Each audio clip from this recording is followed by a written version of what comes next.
کے حجرے مبارکہ سے، آپ کے گھر سے اس طرح کے تبرکات حاصل کرنا ثابت نہیں ہے، کیونکہ اللہ کے رسول اکرم صلی اللہ علیہ وسلم کے صحابہ کرام اور سر فہرست خلفائے راشدین سیدنا ابو بکر، سیدنا عمر، سیدنا عثمان، سیدنا علی، یہ دین کے زیادہ سمجھدار تھے کہ نہیں؟ اللہ کے رسول سے زیادہ عقیدت تھی، اللہ کے رسول کو صرف دیکھا ہی نہیں تھا، اللہ کے رسول سے سنا تھا، پڑھا تھا، دین توحید کو سمجھا تھا، حق کیا ہے جانا تھا، باطل کیا ہے، غلط کیا ہے جانا تھا۔ ان صحابہ کرام اجلہ بڑے بڑے صحابہ کرام سے بھی یہ بات ثابت نہیں ہے۔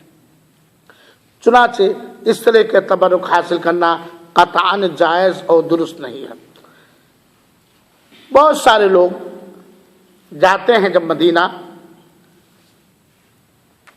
یا مکہ تو ان پہاڑوں پر بھی چڑھتے ہیں جہاں اللہ کے رسول گئے تھے، اور وہاں جا کے نمازیں بھی پڑھتے ہیں۔